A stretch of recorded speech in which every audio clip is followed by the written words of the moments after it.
Kanker seat की हम बात करते हैं। कांकेर सीट जो कि रिजर्व सीट है, यहाँ पर सुरेश कुमार बैठा कांग्रेस चुनावी मैदान में है। इसके अलावा बीजेपी ने जीतू चरण राम पर भरोसा जताया है, जबकि JLKM ने भी यहाँ कैंडिडेट उतारा है। फुलेश्वर बैठा यहाँ से JLKM के प्रत्याशी हैं। तो अब कांकेर की इस सीट पर मुकाबला कितना दिलचस्प बन रहा है, इस पर चर्चा करेंगे।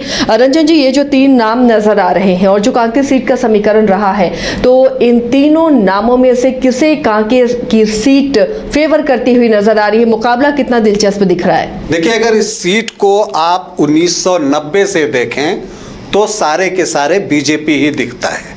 1990, 95, 2000, 2005, 9, 14, 19 सभी बीजेपी। मतलब कि बीजेपी यहाँ से लगातार जीतते रही है। हालांकि उसने कैंडिडेट जो है वो बदलते रहे हैं, कैंडिडेट बदले लेकिन परिणाम नहीं बदला और रिजल्ट वही आया, बीजेपी की जीत।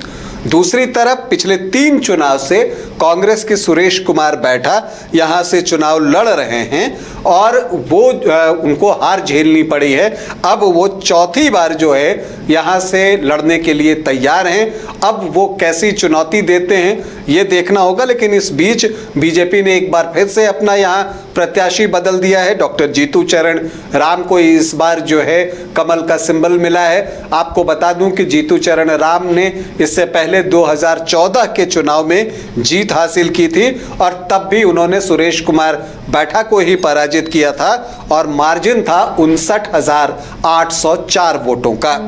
तो ये चीज आप देखती हैं। इसके अलावा आप देखें कि पिछले चुनाव में समरीलाल यहां से चुनाव लड़े थे और तब जो है समरीलाल ने 22,540 वोटों से सुरेश कुमार बैठा को पराजित किया है। बीजेपी ने इस सीट पर प्रत्याशी को काटा है, जो सिटिंग विधायक थे उन्हें काटकर अब दूसरे कैंडिडेट पे भरोसा जताया है, जीतू चरण राम पर भरोसा जताया है। तो क्या इसका असर पड़ता है लेकिन, या फिर यहाँ की जनता फिर से बीजेपी पर ही भरोसा करेगी? देखिए, अगर इसके लिए हम आंकड़ों का ही सहारा लें तो 1990 और 1995 में रामचंद्र बैठा बीजेपी के टिकट पर यहां चुनाव जीते थे। मतलब वो चुनाव कभी हारे नहीं। फिर अगला चुनाव जो 2000 का आया तब बीजेपी ने रामचंद्र नायक को अपना कैंडिडेट बना दिया और वो भी जीतने में सफल रहे।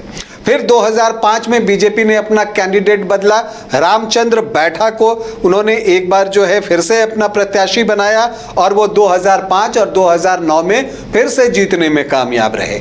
उसके बाद 2014 में बीजेपी ने फिर से कैंडिडेट बदल दिया, डॉक्टर जीतू चरण राम को प्रत्याशी बनाया, वो जीते। और फिर 2019 में बीजेपी ने कैंडिडेट बदल दिया, समरीलाल को कैंडिडेट बनाया, वो जीते। अब इस बार फिर से जो है आपको जीतू चरण राम को टिकट दिया गया है। तो ये चीजें बता रही हैं, जो आंकड़े हमें कह रहे हैं वो ये कह रहे हैं कि प्रत्याशी बदलते रहे लेकिन जो सीट का स्वभाव हो गया है कि बीजेपी यहां से जीत रही है, उसमें कोई बदलाव हमें देखने को नहीं मिला। और इसलिए मैं कहता हूं कि यहां सुरेश कुमार बैठा को जो है वो मेहनत करनी होगी, तगड़ी मेहनत करनी होगी। पिछली बार जब समरीलाल 22,540 वोटों से जीते थे तो लगता होगा कि मार्जिन थोड़ा कम हुआ।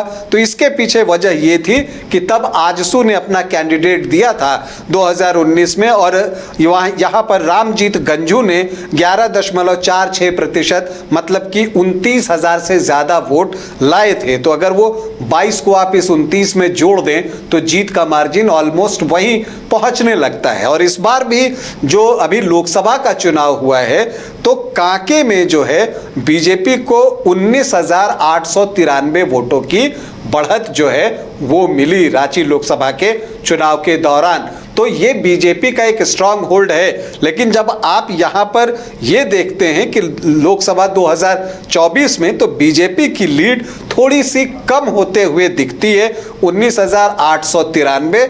और इसकी वजह यह है कि तब यहां से देवेंद्र महतो चुनाव लड़ रहे थे और वो 17,000 वोट लाने में कामयाब हुए। इन सब के बीच कांग्रेस का भी जो वोट है वो थोड़ा लोकसभा चुनाव के दौरान बढ़ा है। और मुझे लगता है कि सुरेश बैठा यहीं से प्रेरित हो सकते हैं कि एक मोमेंटम वो यहां से गेन करने की कोशिश करें।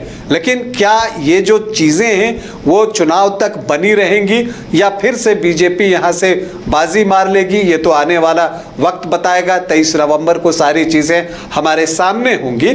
लेकिन अभी जो स्थिति है उसमें अगर आप देखें और जो रिकॉर्ड है यहाँ का उसे देखें तो बीजेपी आपको यहाँ पर एज थोड़ा सा देना पड़ेगा। लेकिन ये चुनाव है, जैसा मैं बार बार कहता हूँ कि यहाँ कभी भी कुछ भी हो सकता है। बिल्कुल।